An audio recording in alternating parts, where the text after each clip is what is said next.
This video is brought to you by Law Excellence IAS Academy. Dear students, good morning. Let us start the discussion on today's newspaper, that is 2nd April 2019. The first article, ensuring access to justice. What do we mean by access to justice? The cost of litigation has to be minimum. Everyone shall get the ultimate justice that is possible. So here in India, the cost of litigation is going up. So let us see this from the perspective of the Supreme Court. If we see the number of appeals coming from High Courts to the Supreme Court, most of them are coming from High Court of Punjab and Haryana and Delhi High Court. And least are coming from Kerala High Court. What it signifies as the distance to Delhi that has determined the factor of appeal. It means the cost of travel and stay. These are costing the litigation very high. And the second factor is many of the competent lawyers, they are not willing to practice in Delhi, so they are getting themselves confined to the high courts. So in this context, the people who are living in Delhi, they themselves are practicing in Supreme Court, and the cost of charges of these lawyers are exorbitantly high. So because of this, the access to Supreme Court is getting limited for common people.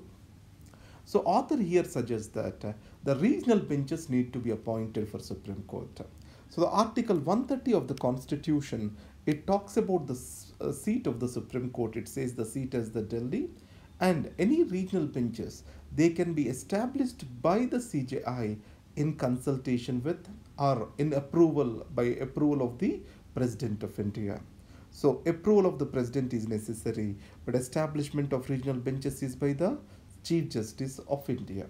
So normally judiciary fears that any regional benches of the Supreme Court can dilute the authority of the Supreme Court.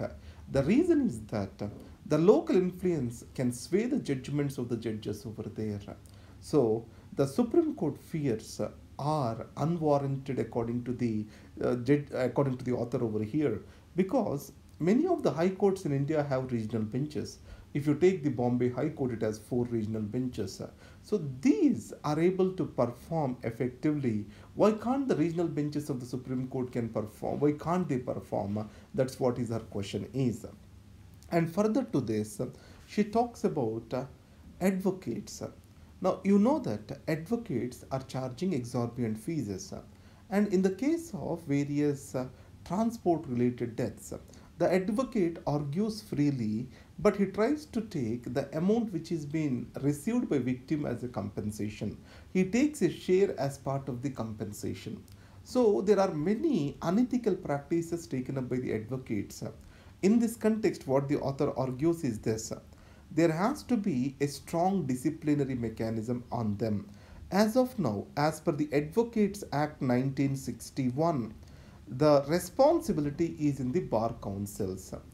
And now, before that, the responsibility as per the letter of patents, it was with the judiciary. So either Advocates Act need to be effectively implemented, or the entire jurisdiction over discipline of the advocates shall be shifted to judiciary. So these are the points discussed over here. Space for campaign.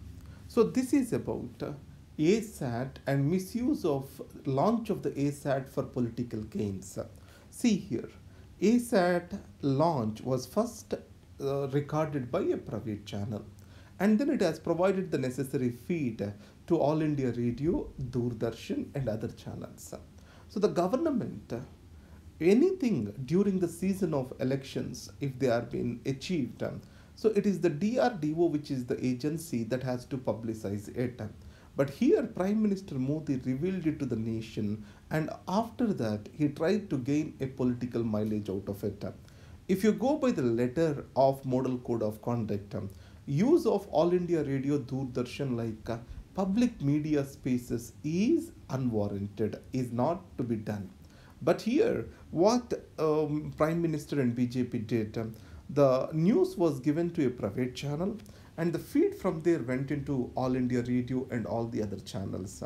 So in letter they may be right, but in spirit they are not. If the Prime Minister starts violating the model code of conduct, a wrong message will be sent across the length and breadth of the country. That is what it is been stated. Now, remember few points related to model code of conduct. It did not come through a law, but it has the effect of law. It has come through the consensus of the political parties. Today, if anyone violates the model code of conduct, they can be debarred from contesting the election by the election commission. The politics of enmity. Now, let us remember this famous grandstanding of President Bush. What President Bush said is, if you are not with me, you are against me. So, this is what is called politics of exclusion. So, there is a theoretical foundation to this. It was given by Carl Schmitt of Germany. It was the basis for Nazism. According to this theory, if any person who is not with you is against you, it means even if there is an adversary and a critic in your own political party, he also shall be considered as an enemy. By this exclusionary nationalism, Carl Schmitt made politics into a war. Remember, in politics, there are no permanent enemies and friends. Though we use it in a negative context, it also has a positive dimension. There shall not be permanent enemies in politics. Only political opponents exist. So, the political opponent's objective is to have a temporary defeat and to have the power in their hands for a temporary period of time. They are political adversaries, are not political enemies. And power in politics is not constant. It changes from one hand to the other hand. In these circumstances, seeing a political adversary as a political opponent or as an enemy, it is not going to serve the interests of the democracy. And the second, if we see across the world, the Nazis' concentration camps, these are based on the idea of exclusionary nationalism. As they are not supporting us, obviously mean they are our enemies, that attitude. Today, if you go to China, Huns are the majority of the population. And you have Tibetan Buddhists and also Xinjiang province, you have these Uyghur Muslims. So the Han nationalism is excluding these two groups and this is causing huge damage and violence out there. And Sri Lanka between Tamils and Sinhalese. These all examples, what they show us is exclusionary nationalism is not good for the country or its prosperity in the long run. Taking a cue from Japan, the biggest challenge to India is how to engage China. China is actively supporting Pakistan, and the second, India also expects to be a good friend of China. But however, we have a huge territorial dispute. But if you consider the Japan and China relationship, it is much worse. Japan occupied China during the Second World War. It has committed huge atrocities against the people of China, and today there are many territorial disputes between them. Senkaku Islands is a typical example over here. Here, India did not join for Belt and Road Forum held 2 years back. So China was very much aggrieved by this. Many of the actions of China today can be traced back to BRF. Why India did not join? Because it has the sovereign concerns of territory on the road, belt and on that particular territory where Belt and Road Initiative is going on. So this China-Pakistan economic corridor is going through Gilgit-Baltistan region, which India claims as its territory. So here, how to engage with China? Japan can stand as an example. Japan is the arch enemy of China. So in this case, Japan did not send an official delegation, but it was able to manage with non-official delegation to take the confidence of the Chinese. So the territorial disputes and the business, these are being separated from each other by Japan and China, and they are able to take the business forward. So this is what is the model which India can emulate from Japan. That's what this article says. Foggy in Wayanad. This is about Congress President Rahul Gandhi contesting from Wayanad in Kerala. So today the rightist government appears to be very strong. So there is a consolidated effort that is expected from the opposition. See, when Indira Gandhi imposed emergency, or when Indira Gandhi was showing the colors of autocracy, the political parties of different states, etc., they have come together, and they coming together has united the opposition, and it was able to form a formidable group against Indira Gandhi. So when you have a strong opponent, the political parties are expected to come together, and this is not happening in India.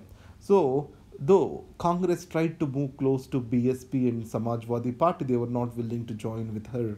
And then it is trying to move close with Mamata Banerjee, and she is also not willing to join with her.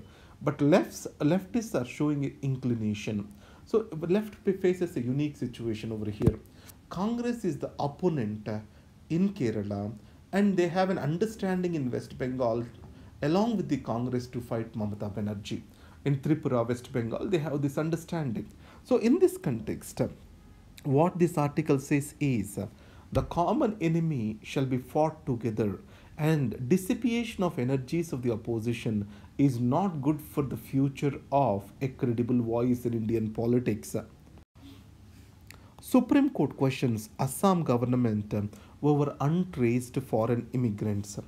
Here we have an act that is called Illegal Migrants Determination by Tribunals Act, which was enacted by Indira Gandhi government in 1983.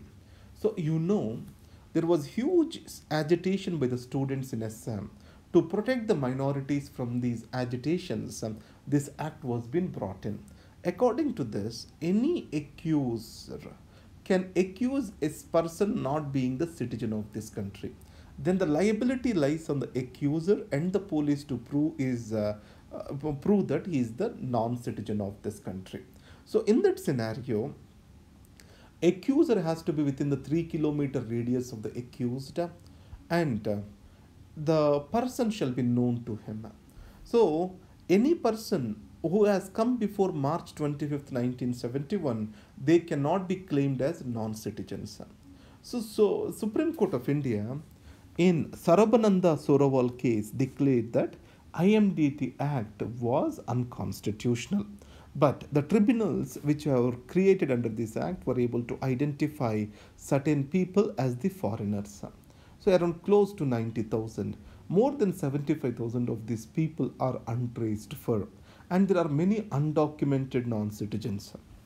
Now, though we identify them as non-citizens, how to identify their country for deportation is a major challenge over here.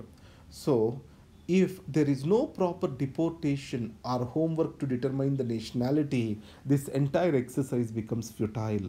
In this context, the Assam government was questioned by the Supreme Court about the untraced foreign immigrants.